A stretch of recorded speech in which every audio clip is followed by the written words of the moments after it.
I was just having a cup of tea with Lumpur before coming here.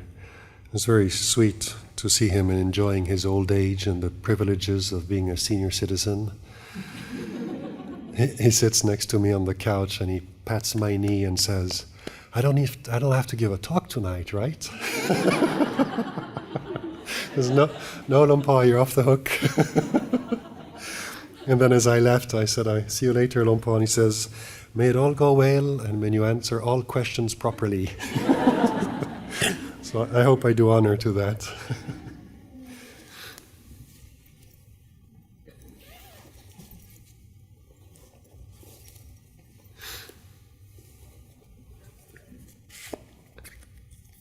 So I can't keep up with you guys and your questions. I'll try my best.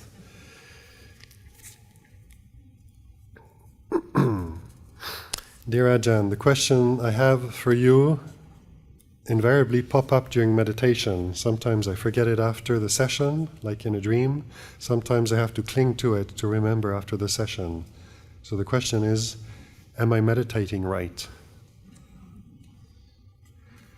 I think this question came up, was written a day or two ago, and I only got to it now. But I hope that with all the instruction from these last 2 days, you got the answer to that question.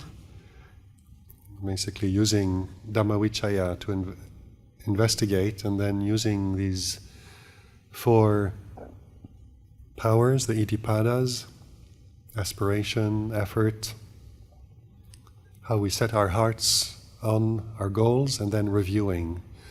And that's how you can appreciate whether your practice is leading to the right results.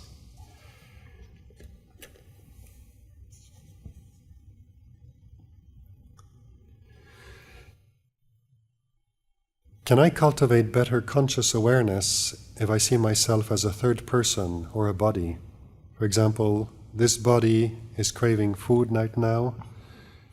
This body is sleepy and lazy at the moment.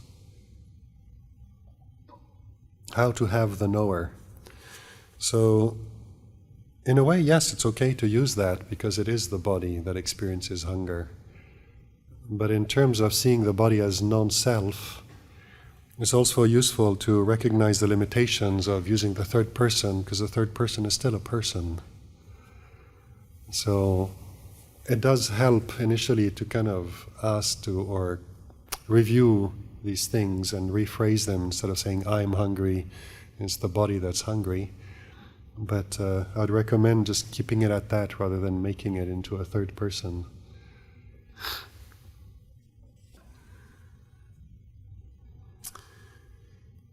Dear Ajahn, you said that one needs only just enough concentration to utilize vipassana. If that is the case, does one need only just enough morality to have just enough concentration? Do we need to be perfect in everything to attain liberation?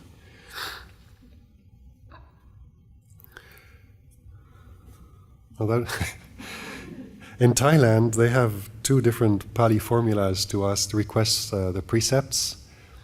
One of them is, how's it go? Mayang bante ti saranena saha pancha or atta silani yachami. And another one is wisung ratanataya. And the first time I asked, I never heard that before. It's sort of my second year as a monk or something, the first time I heard that formula being used. And I said, what's that? Ajahn, we're lay people. Sometimes we cannot keep all precepts, so we say that so we can choose the ones we keep. I said, oh, that's very convenient.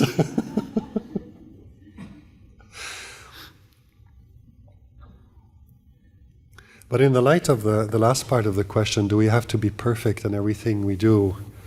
Well, perfection is kind of a very difficult thing to attain. It's an ideal, isn't it? And if we try to keep perfect morality, we're probably going to meet a lot of run into a lot of suffering. Like as a junior monk, I tried to keep all the rules, all the refinement of the rules and everything, and it's very, very difficult to do. And when we look at what the purpose of precepts are, they're for the sake of training, for the sake of practicing restraint, for the sake of mindfulness as well. Like there's so many rules for the monks, and some people, inevitably when we're getting familiar with the rules, we feel kind of hemmed in, we're like in a straitjacket, and it feels very uncomfortable. And it's probably a very rare monk who hasn't thought of the Vinaya and threw it in with a couple of four-letter words at some point or another. Because it feels like that, it's difficult, it's frustrating. And also because we keep so many rules that you keep doubting, did I commit an offense? And doubt is not very comfortable either. But as we get to know them and we get to know how to lead our life with these monastic rules, we become more comfortable with it. And it's really something that it hems us in, and it prevents all this energy from going all over the place, but then this energy is contained and it becomes useful. And you can start making that an energy available for the practice. But it's also just a way of practicing mindfulness. Like at any given time of the day, any given activity, a monk has to review, how do I do this according to the rules? And so we can use it as a tool to just come back to here and now rather than kind of go on autopilot and live our days like that. So the 5 precepts, they're basically guidelines, and when we keep the precepts as best we can according to our situation to begin with, and then in the Noble Eightfold Path, the Noble Eightfold Path is sometimes these 8 factors of the path, these 8 aspects of the path can be grouped into 3 different groups. There's wisdom, there's morality, and there's concentration. And there are 8 aspects of one path. So there's not 8 parts, and you walk down one for a while, and when you get bored with that, and you change and go to another one. It doesn't work like that. It's really just one path, and these 8 aspects, the 3 aspects, wisdom, morality, and concentration, they go together. So say we start observing 5 precepts and we keep a certain level of these precepts, and then as we live our lives and we run into situations that would challenge our behavior in regards to these 5 precepts, we remember them and we go, oh no, this one I don't want to do that. First we can think, I don't want to break the precepts, we're holding the precept, but then using wisdom, so the morality part of the path is keeping the precepts, but then the wisdom part of the path is also looking at why we're keeping precepts, because this course of action leads to suffering for myself and others. And then the concentration part of the path is also what allows us to keep track. We stay with things for long enough to realize that a certain course of behavior leads to this kind of result. And people who don't have enough mindfulness and absolutely no concentration have a hard time keeping precepts or seeing the point in keeping precepts, because they don't have enough mindfulness, enough wisdom to just connect the results and the suffering with the cause. It was the behavior that's not according to the 5 precepts. And as we do this, so basically it's really these 3 aspects work together. And as we develop the path, they become more and more refined. So at the beginning we say, for example, the 4th precept is not to lie. So we try to not lie, except white lies.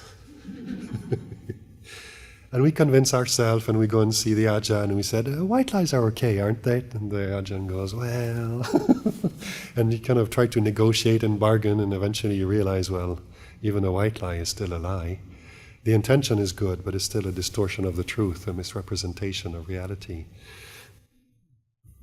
And then you realize there are another 3 aspects to right speech. Is refraining from coarse speech, refraining from malicious and divisive speech, backbiting, and the 4th one is refraining from idle speech. And it becomes more and more refined, like holding back the 4-letter words might not be that much of an effort. And then not indulging in a bit of criticism and gossip, that becomes harder because it's more of a habit that we may have. And we learn to restrain that little by little, but then gossip, idle speech, what qualifies as idle speech? Well, in the purest definition of the term, is anything that's not connected with Dhamma or beneficial to the practice. Basically, there's not a lot of talking left.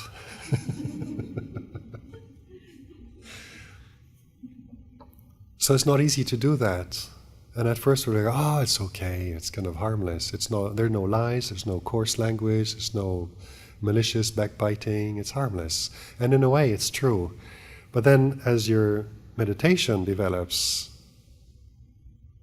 and that stillness of the mind starts developing, you're going to reach a certain point where you realize that talking about politics and talking about history and movies and shopping and fashion and the neighbors and whatnot, even if you're not indulging in any kind of the other kinds of what we call bad speech, you're still sending the mind out a lot to the movies, to the neighbors, to the shopping, to politics and all of that kind of stuff.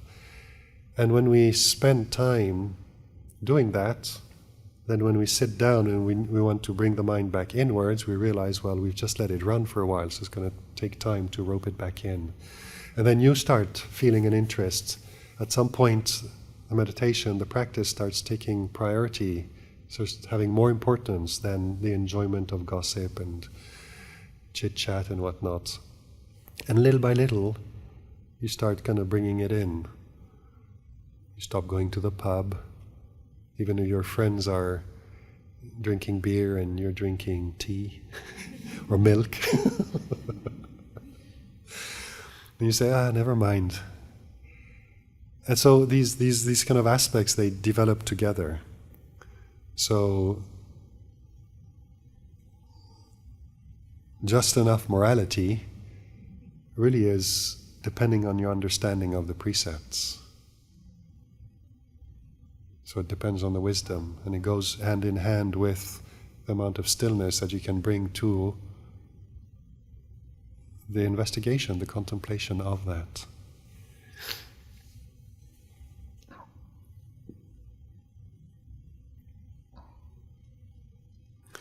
For arahants, how are they witnessing, observing when they need to actively think and plan and speak?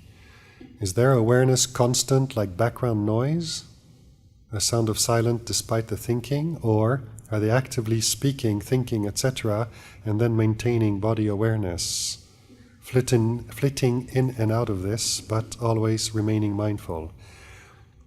And where the question is coming from is, I'm trying to understand how to be aware during thinking, planning, etc., so the practice can continue. So I can't answer for the arahant, because I'm not part of the club yet. But, thinking is the tool we use to plan. And what I can speak from is I have a bit of in terms of character traits, a package came with a lot of idealism, and I found myself to be a perfectionist. And before I could use Dhamma to contemplate that, when I lay down plans, especially looking after Luang Por, the first couple of years I was looking after him, I tried to plan everything right, and then life happens, and the plans go askew. And I'd find myself sometimes getting just really upset with some of these things. I'm just getting angry and impatient, and it all came from being attached to the plan and wanting things to follow the plan.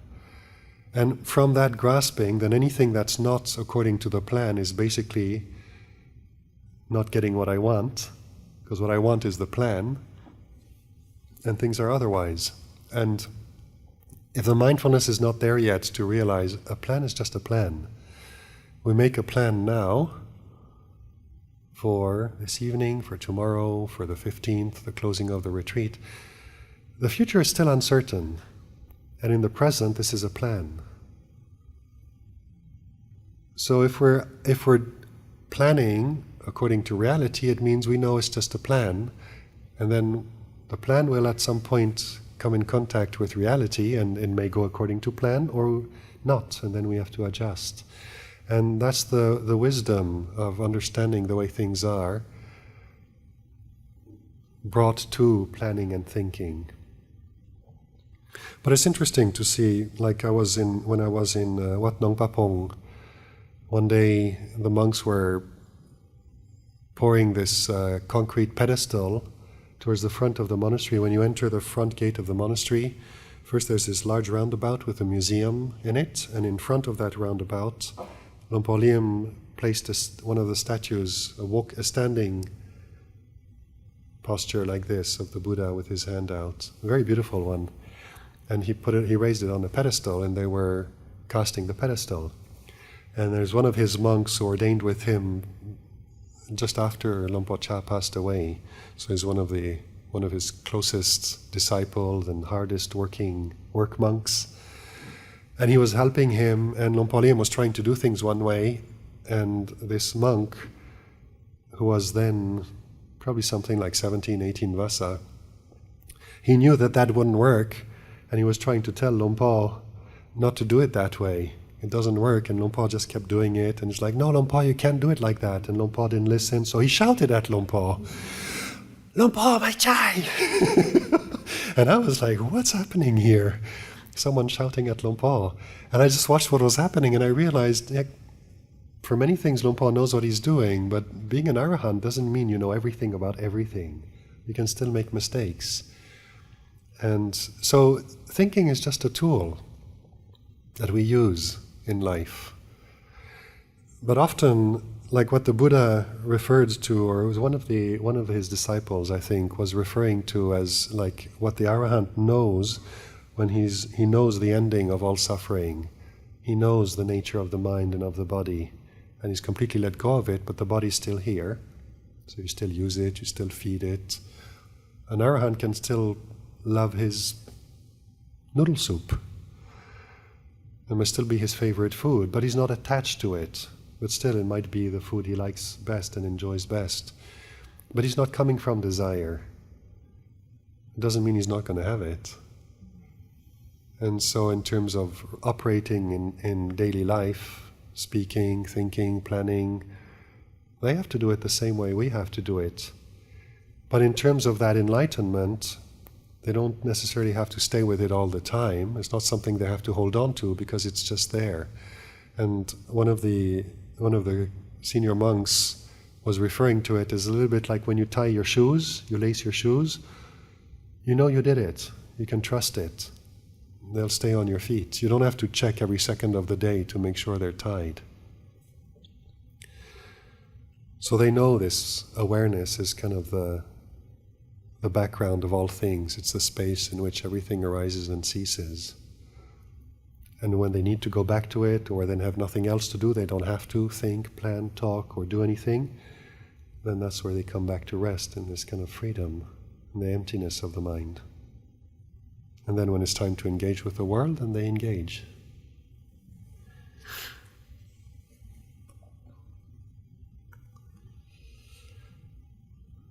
Are all the stories in the Dhammapada true events during the Buddha's time? There's a unique story of a man who's married with children, and one day he saw a monk and was awed by the good looks of the monk. After that thought, he became a woman and left the place he lived as he was too embarrassed to stay. Now as a woman, he stayed in another place, met a man, got married, and gave birth to 2 children. She, so this person who turned into a woman, met an old friend from where she previously lived and told the friend who he was formerly. She was told to ask forgiveness from the monk. And I cannot remember the ending. Could you help explain this story, please? It seems a bit hard to believe. I agree. These days, like Lumpur was mentioning this morning, trans, they don't just become trans because they saw somebody good looking of the opposite sex and boop, you kind of have to go through surgery. I don't know if all the stories in the Dhammapada are true or not, but reading kind of stories that are supposed to convey wisdom from various traditions, like the Upanishads and the origins, the kind of foundational stories of the Hindu religion, of the Jewish religion, even the 1001 Nights. A lot of stories in there that you sometimes find as kind of stories that are told in poems in different language for children, a little story that bears a moral. And sometimes you find those same stories in different traditions, and so I've come across some of those in the Dhammapada. So I have no idea if they're all true, but in a way that's not the point, because the point of the story is to convey a point of wisdom. Usually in the Dhammapada it's wisdom also tied in with some past life stories of the Buddha or of his disciples. Like a lot of the Jataka stories are like that as well. So what's important is more the point of wisdom, of understanding that the story is trying to convey. If you can give that priority and kind of gloss over some of the less believable details of the stories, I think you come out all right.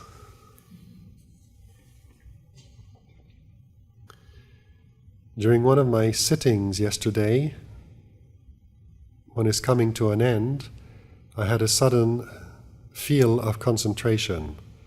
Therefore, I let go of my feeling on my breath and focused on the concentration, and I feel a smooth batch of red color appear in front of me and feel some happiness by focusing on the color. But in view of the teaching, finally, I still let go of it, and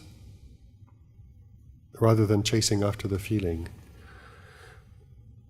That's a little bit like that point about nimittas. Like someone was asking about nimittas. That's basically what it is. And you'll find that in the development of this stillness, we use an object, and it's very often good to stick with one object, because sometimes we get a bit bored with it, and then we try something else. And that other thing works, it kind of holds our attention better for a while. And then we go back to the first one. And then we get bored with that. Try the second one again, but it doesn't work so well, so we try something else. And sometimes something just appears on its own, like a batch of red color or whatever, some pleasant feeling in the body. If we keep changing and going to something new, again, we're following desire for something pleasant, looking for something pleasant in the practice. And we're basically following that habit of following happiness in order to find relief from boredom. So when something like that arises, I mean, what this person writes is actually quite nice, because you kind of give it some attention just to look at what it is. It feels nice and happy and stuff, but basically let it go and come back to the breath.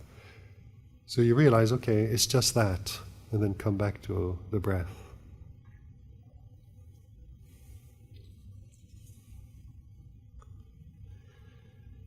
Ajahn, you mentioned feeling pain in your chest when you tried to meditate, and you were asked not to. Did the pain go away? I'm having this pain when I try to meditate during the retreat. It never happened before. What should I do? Yeah, the pain basically went away as soon as I stopped trying to meditate. But it was also my efforts in trying to meditate were misguided, and they were really coming from desire. And out of desire, I was trying to use willpower. Like Lumpur was talking today about trying to use willpower to suppress thinking. You can do it every now and again, but it's not sustainable. And willpower has a lot of energy.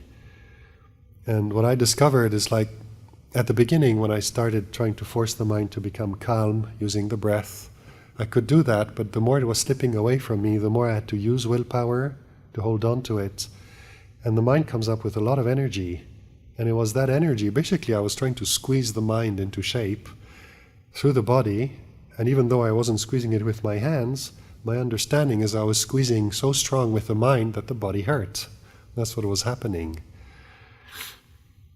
And so, just watching the process, I realized, okay, so this is just the result of trying too hard, coming from desire, wanting peace of mind so bad I'm trying to make it happen out of an act of will.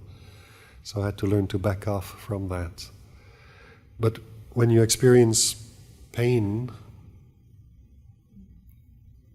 like I did this for a while before I realized this is what I was doing. At first I just thought it was the body hurting for some reason.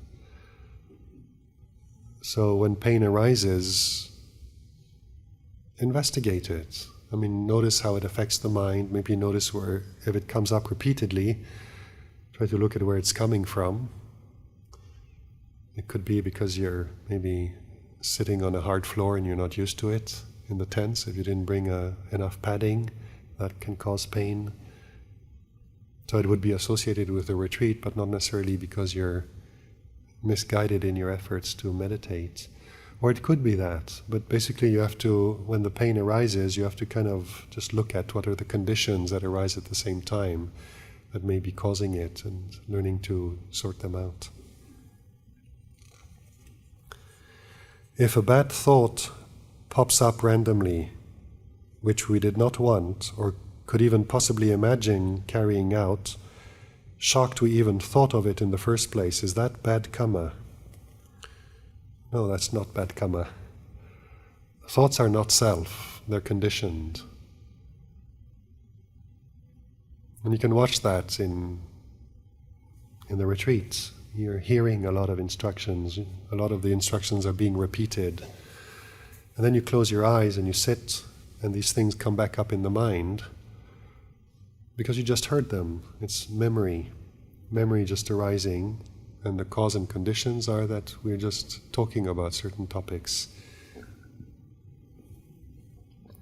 So when a lot of thoughts arising in the mind, a lot of the thinking that arises that we don't intentionally bring up is just vipaka karma. It's just the result of past mental activity that has so much energy in it that it's still coming around, visiting a few times. Where we create karma is when we follow it or try to resist it. Bhava tanha, vibhava tanha. So we're feeding it energy through grasping. It needs to arise, do its thing and cease. That's its nature. It has the causes and conditions exist somewhere in the past, recent or further away. And so the causes for it to arise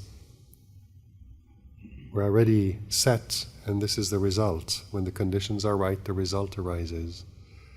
So we can recognize that and just let it do what it does, meaning it needs to arise, let it arise. But if you don't interact with it and come back to awareness, come back to the breath as an anchor, and just out of the corner of your eye you notice it's there, no, I'm staying here, let it pass. It passes very quickly. And then you're allowing it to cease. And some thoughts or patterns of thinking have more energy to them, so they'll come up again and again and again. If again and again and again we come back to where we take our stand with awareness, with the breath, and you just keep at that and let it cease, eventually its energy will start running out, and it won't be long before it stops coming around to visit.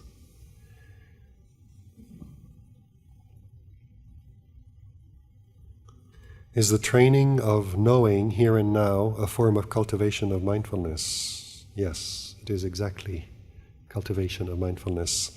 This term mindfulness, I don't know who kind of used it, but probably one of the first translators of Buddha's teachings in Pali into English. And mindfulness is really kind of fully being present. In the general usage of the word mindfulness, like Luang Por was saying, is be mindful when you cross the road so you don't get run over by a car. So it kind of signifies a sense of presence. Be with it when you cross the road, notice you're crossing the road, pay attention to traffic. So it means basically being present and paying attention. And so cultivating mindfulness is cultivating this ability to be present with things as they are here and now. And so cultivating the knowing, training knowing, we're practicing knowing here and now, knowing the way it is, knowing reality for what it is.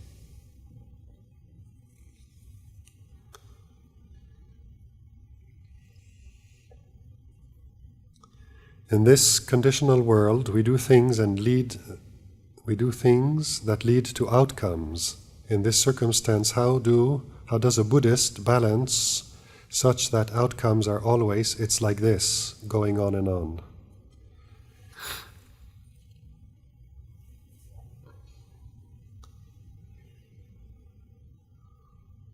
Well, this touches on this idea of this, how we plan that I was just talking about. A lot of conditions in life are out of our control. And some of them we have the ability to influence. And for different people, in different ways.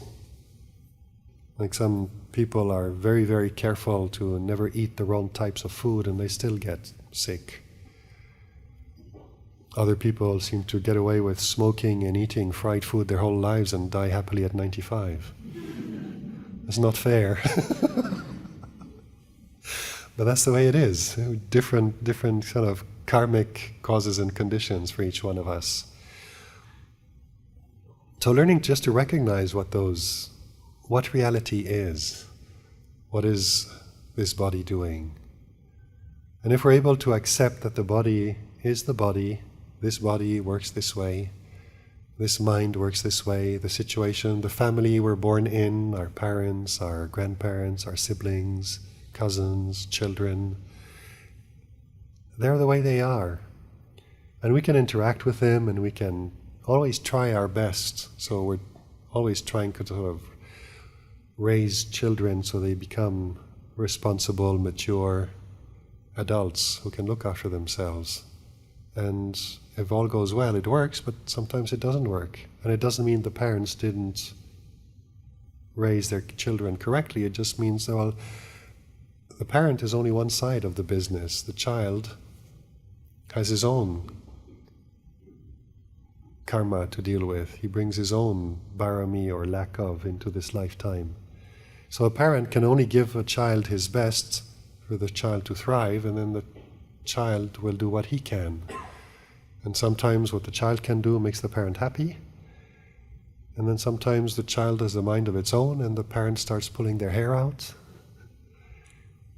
And sometimes it's just really difficult, and some children just turn out to be great disappointment or bring a lot of suffering and difficulties to their parents. So we can't control the outcomes, but what we can do is offer the best conditions possible and remember the future is uncertain and we're not in control of all the conditions that lead to outcomes. We can participate, do our best, and then accept that nature has its own role to play in life. It's like this, it's kind of this acceptance of things the way they are. We try our best, and then if it comes out nicely, it's like this.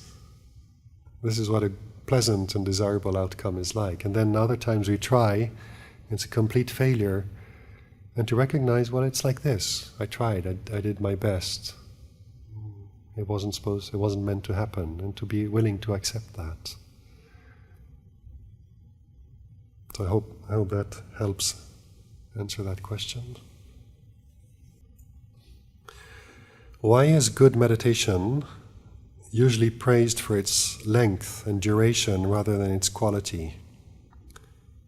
Is the quality of meditation so unquantifiable, difficult to assess, such that the only factor that is measurable is by the length and duration?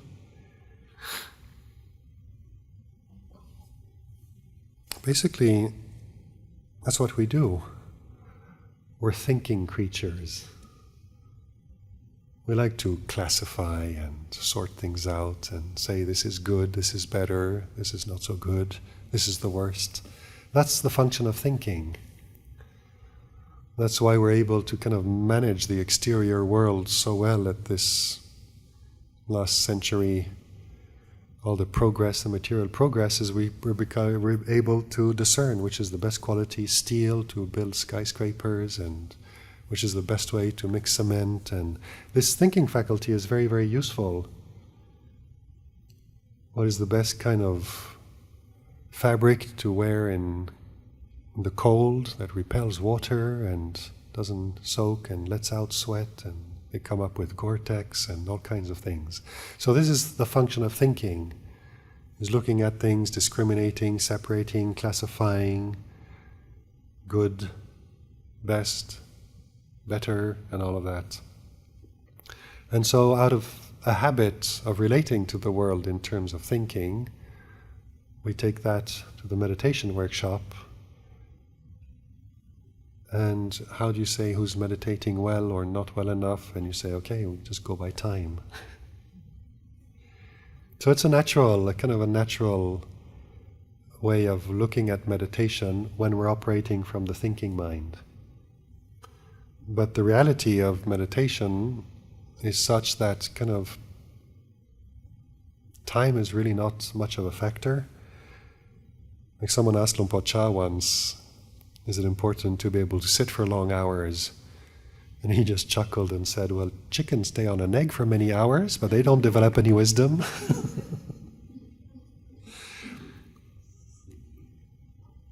There is a benefit to sitting or trying to push oneself and try sitting for longer periods of time, because that's when defilements and old habits will start manifesting. At the beginning we sit and the body is comfortable. We just came from standing, walking, whatever, and we sit, so it's nice, it's easy. So we're not challenged in any way.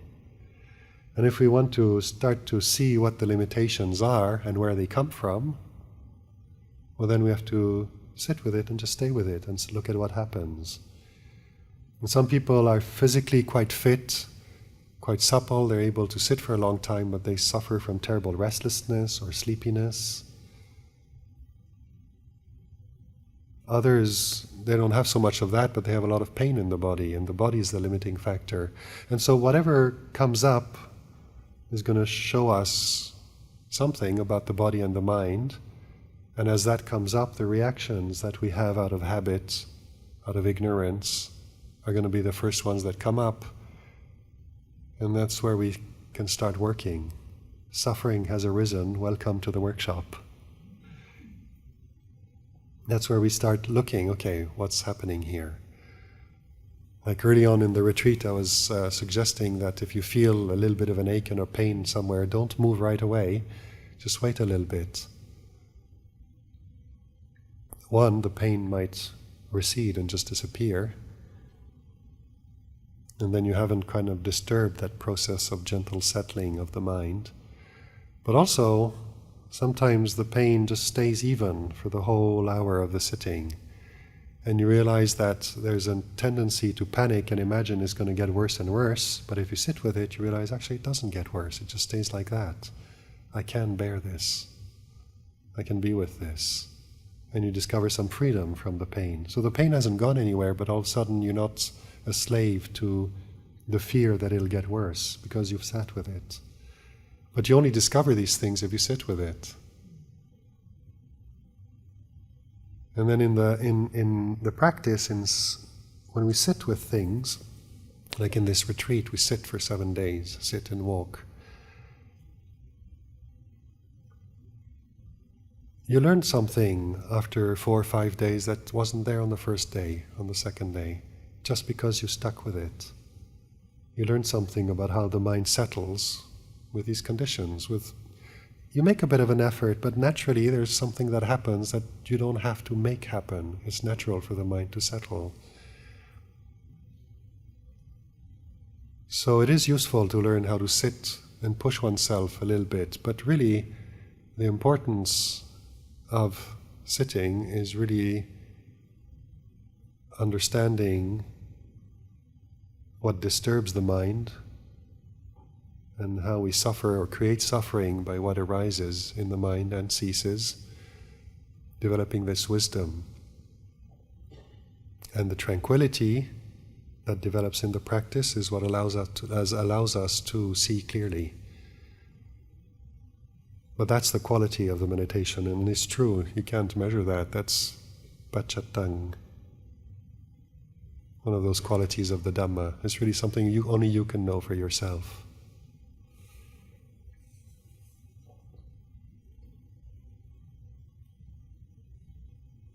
So there's a question about whether does one have to sit in full lotus or can one sit on a chair?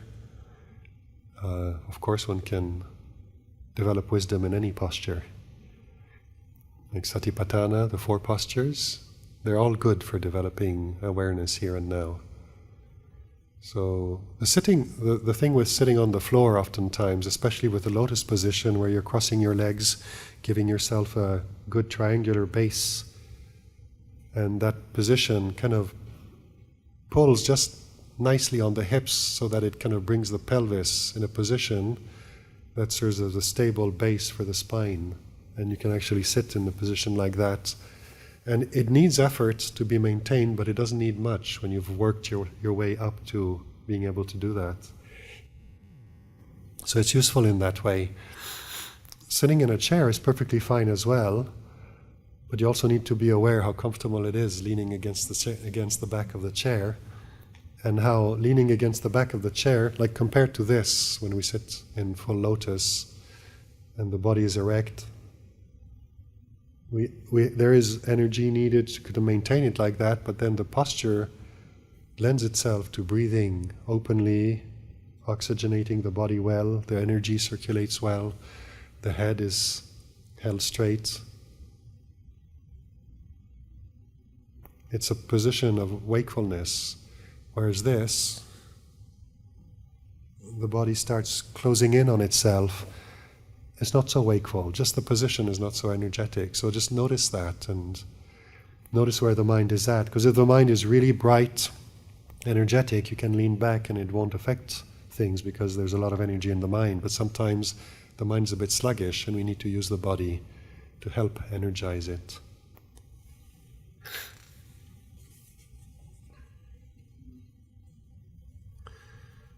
Someone asked a question drawing a picture. That's interesting.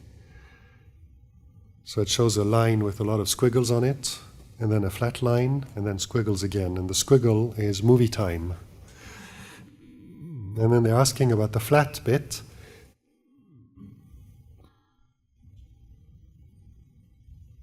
Am I dozing, sleeping, or something else?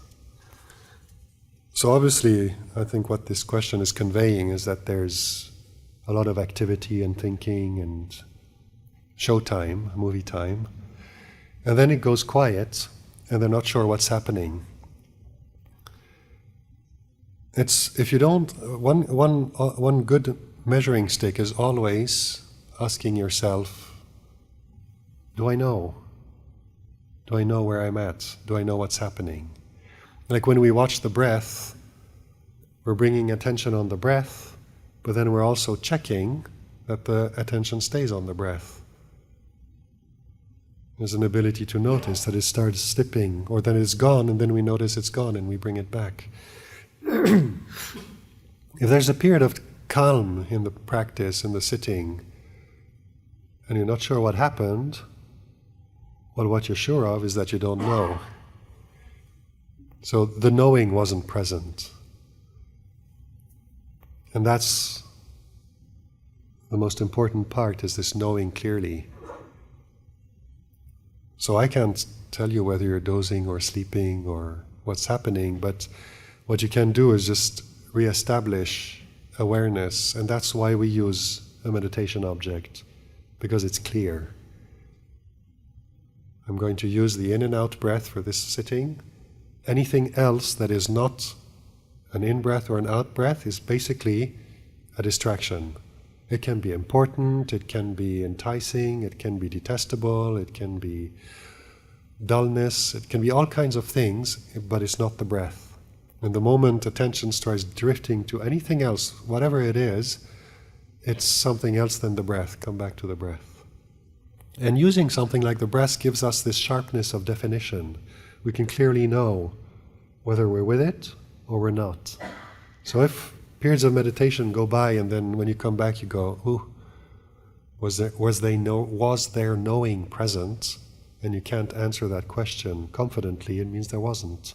So reestablish the mind, clarify the object that you choose to place the attention on here and now, just to sharpen the definition. And then reestablish, reconnect knowing this here and now. And then when the mind starts drifting, even if drifting is kind of drifting towards drowsiness, because you're using a very sharp reference point, when it starts leaving that reference point, you can tell. And then you can start looking at where it's going, and maybe over time you'll be able to tell, well, actually, yeah, it was drowsiness, sleepiness.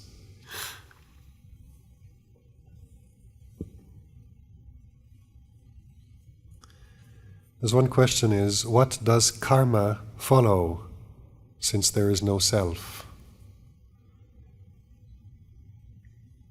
Well, ultimately there is no self, but when we create one out of ignorance, it's like we're holding on, is really like making a fist.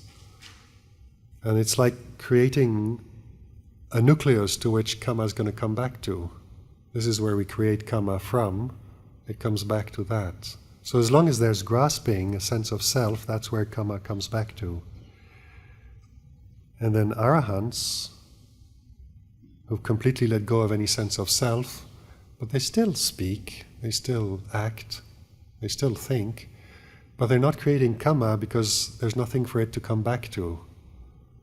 They're just pure actions. It might be karma for the rest of us because we benefit from it, but for them it's not creating anything that is a basis for rebirth. So I like to think of there is no sense of self, but there is a sense of grasping, and as long as we're grasping, whatever it is that we grasp, and it keeps changing, but there's this grasping going on, that's where things come back to. And when we learn to let go, then things can just flow. The hand is open, something can land and it moves on according to its nature.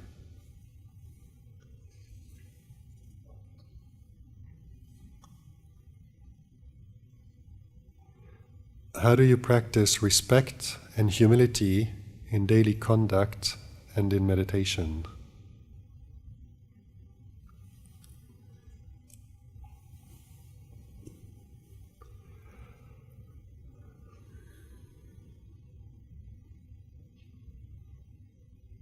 Generally, there's kind of a sense of respect, just good manners, but there's a very nice definition of respect that the way Phor talks about sila. The sila, in a way, is also good manners, isn't it? And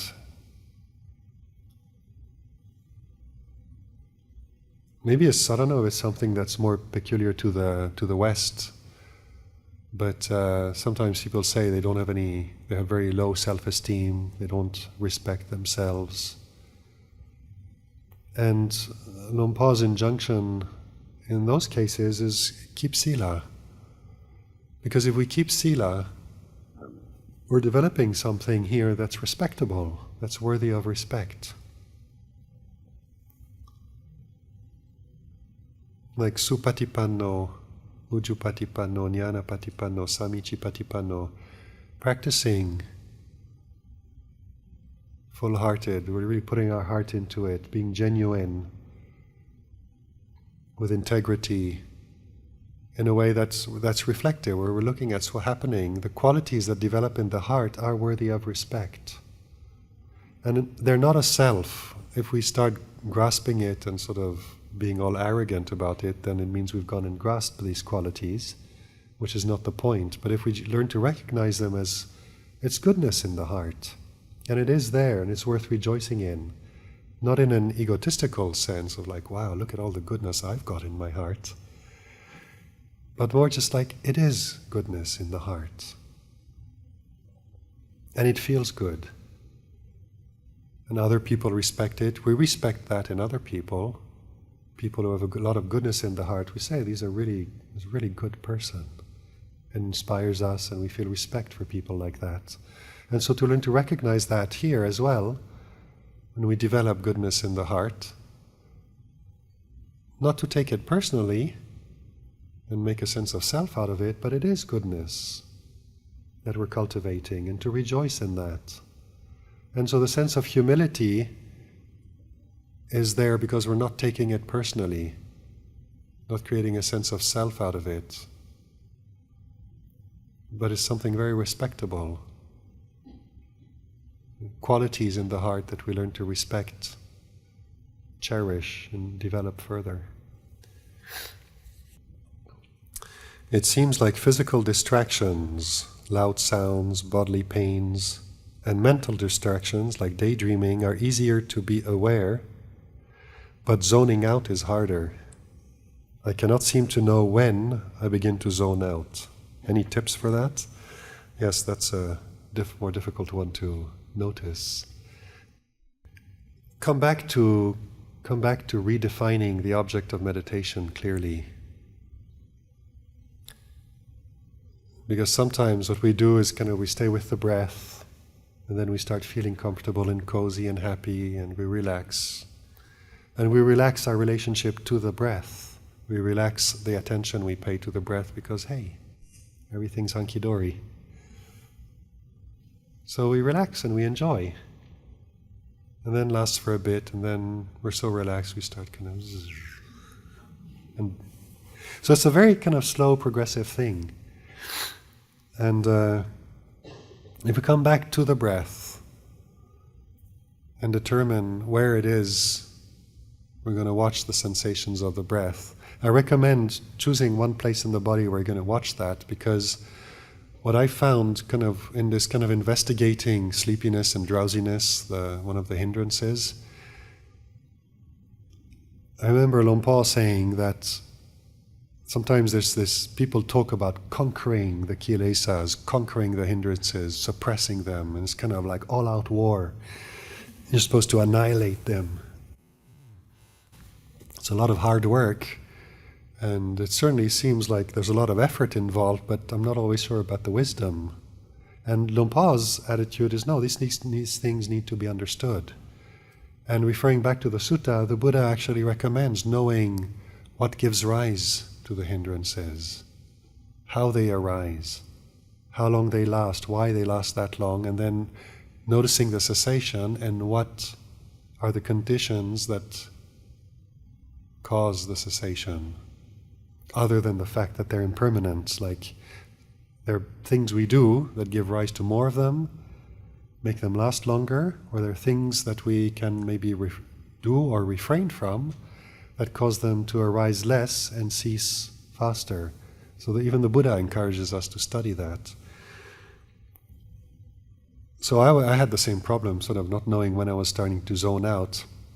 And so I noticed that if I really start paying attention very closely, defining where I'm going to watch the breath in the body, but then stay open and keep an eye out, because this is a sneaky one. He's going to creep up on you. You don't know from where, you don't know how. So you've got to be very watchful. So you need to be sharp. So you really need to be there on the ball with your meditation object, making sure that you know what's happening, you know your meditation object, you know you're with it, and then just watch. And if you wait long enough, you'll get drowsy. How does it manifest? What are the first signs? What are the starters? What are the little things that come up? And it might be different for all of us, but for myself there are two things. One is the posture starts slumping. I never experience drowsiness when the posture is nice and erect. Relaxed, but erect. So one of them is like it goes from that to this sliding. And then the other thing, my eyelids start feeling heavy, sticky. And I realize that I always assumed that heavy sticky eyelids meant sleepy, you gotta go and sleep. I was surprised by that. It's kind of like, actually it just means heavy sticky eyelids, it doesn't mean anything else. I take it as a sign that I have to go and sleep, so what if I don't? And so I just sit with that. So the position tends to slump, bring it back up. And then it's slumping a lot, so you just keep bringing it back up, keep bringing energy to the process so you don't actually drift. And then I started watching that, and I changed my focus from the breath to the sensation in the eyelids. And I was like, I'd like to be able to stay with the sensation of these sleepy eyelids. And rather than give in to sleep, because that's where it usually takes me, stay with awareness of this sensation. So that change the object. The eyelid, the sensation in the eyelids becomes the object. And then try to stay sharp with that. Stay with the knowing, this is a sensation. Consciousness is not sleepy. Consciousness is here and now. If I give in to the sensation and go with these feelings and sensations of sleepiness, then I kind of leave consciousness to its own and I go off into that, and then I fall asleep or drift. But I found that you can stay with this, and then the body goes into a very kind of quiet state. But there's that sense of sharpness staying with the symptoms of whatever it is that leads to drifting away. Try that. Try to investigate. And it's not always the same thing. So sometimes I'm sitting here and I don't have sticky eyelids, and the position tends to slump and then I drift again. So the slumping is one definite sign. Something is coming. But then we can still zone out sometimes sitting straight. And again, it's just this sense of being relaxed and happy. And when we relax, we also relax the attention and the sharpness of the meditation object, how clearly we know it, how clearly we are here and now, not just like in a fuzzy way about now, but really here and now. The same way we can know I'm breathing, and then we pay attention to other things because we checked, we're breathing. Or we can say, no, just like, do you have a full cycle, in-breath, out-breath? Yeah. And then we move on to something else.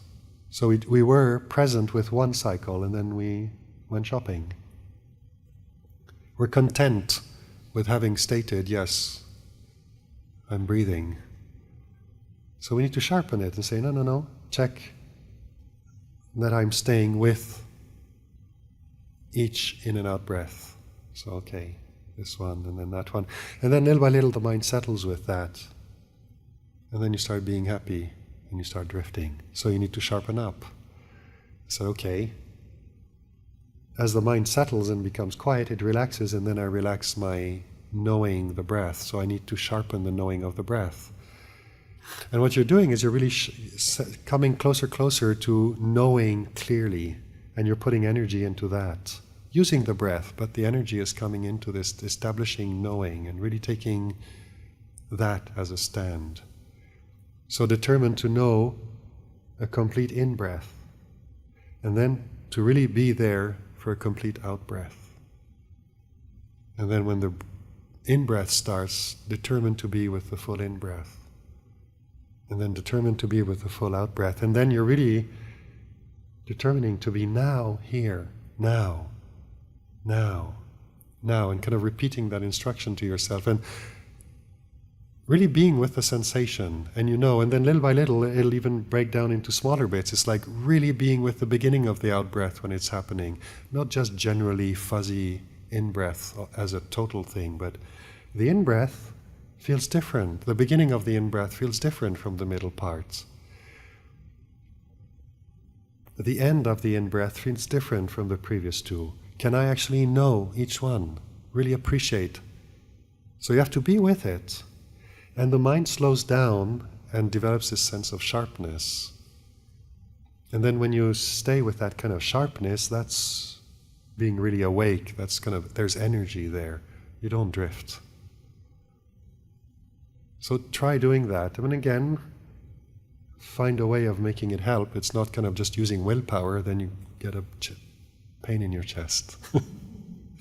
So finding how to do that in a way that's kind of, again, interesting, challenging, fun, pleasurable, but this is kind of the guideline we're following. Is it true that when a person just passes on, it's not good to cry, as he or she can still sense their loved ones who are left behind? The attachment may land him or her in not a good realm. I've worked for 10 years while I was studying, and the first years when I was working, and my work wasn't full-time yet, I used to work in an old people's home. And noticing those who pass away peacefully and those who pass away with a lot of difficulties. So how the behavior of the relatives has a big impact on the person passing away, whether they're there or not. Sometimes someone is sick and they really look like the body's going to pack in, but it doesn't. They're just waiting for one of their relatives to come and visit. And then that relative comes and the next day they're gone. So these attachments are very important. They affect us while we're living, and then when we're dying, if we haven't let go of our attachments, well, they're still there doing what they do, attaching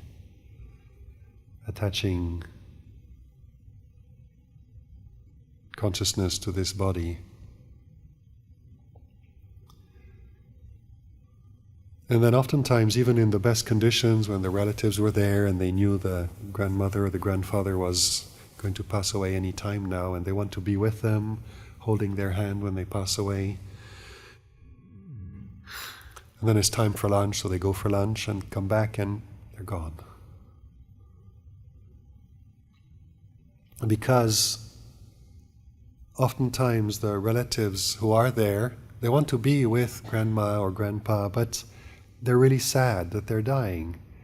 And the person passing away knows this, and they can't allow themselves to die in front of this sad person they love, break their heart.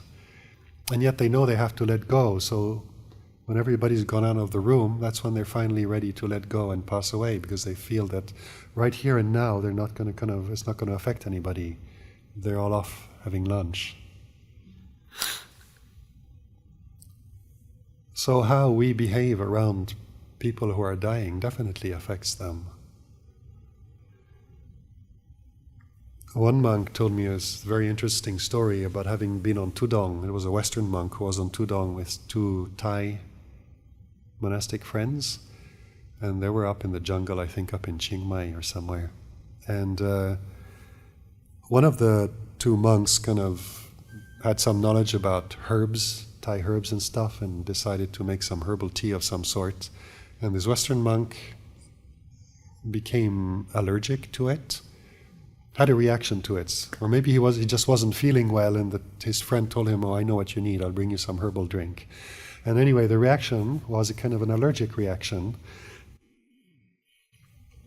And he said, "Oh, I'm really not feeling well, I need to go back to my kuti." So he went back to his kuti, and now the two friends were worried.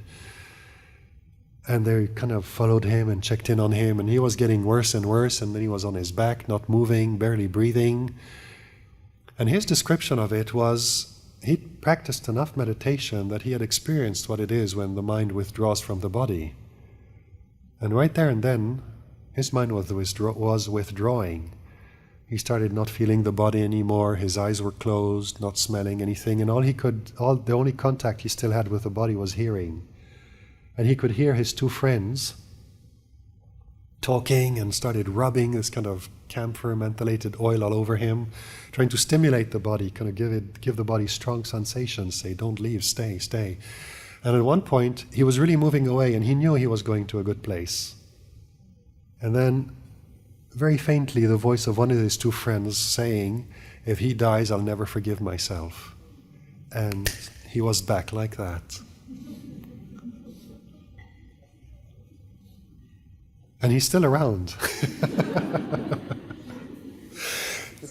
But it's interesting that, because back then that was the reaction, and it was partly out of compassion that he came back, because he didn't want his friend to kind of have to live with this regret for the rest of his life. But it's also a form of attachment.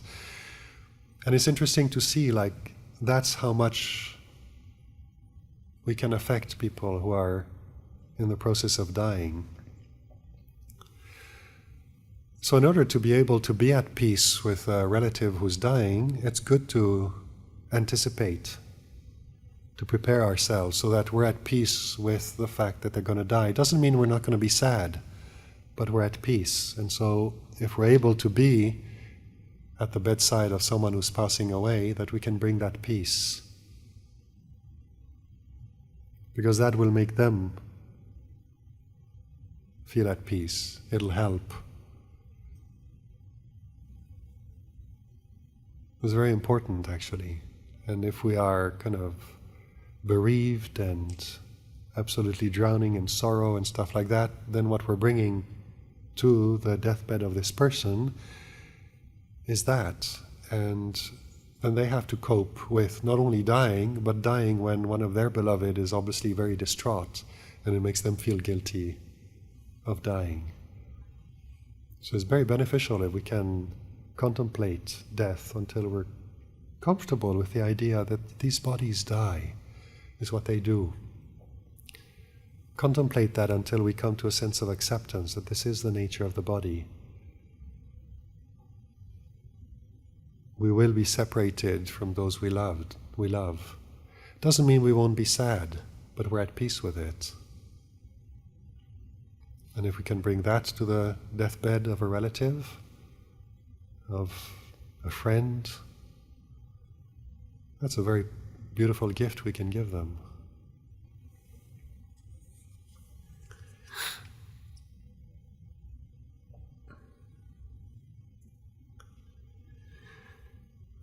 How to differentiate between perception, mental formation, and sense consciousness.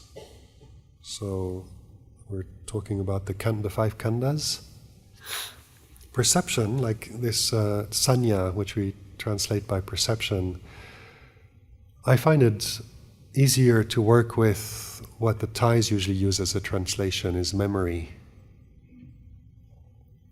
Perception is made of memory and is conditioned by memory.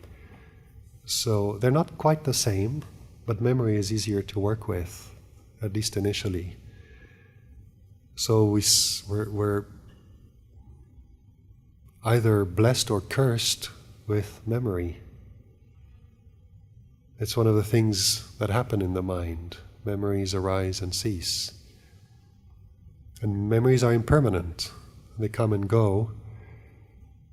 And the ability to remember is impermanent. As we get elderly, some of us start losing short-term memory, middle-term memory, and some people just lose it all. So, looking at memory instead of trying to figure out perception is initially a much easier way to relate to this 3rd khandha. Mental formations is a bit of a kind of a, what do you call it?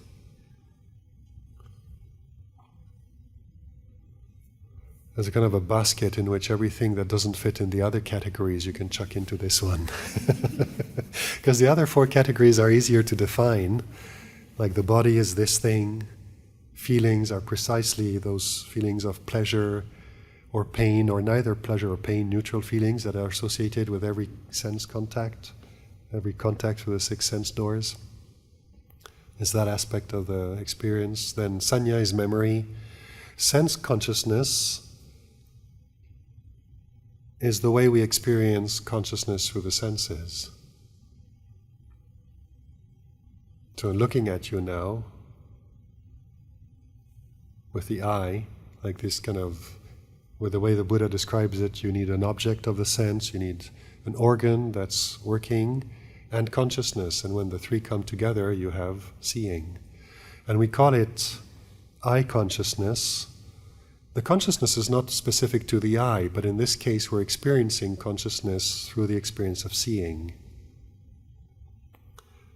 Hearing consciousness, it's all the same consciousness. It's a little bit like some of those investment bankers who have 5 screens in front of them. They're sitting in the chair kind of collecting all the data that comes in through these 5 different channels, but it all comes to this person sitting there. And that's what consciousness is.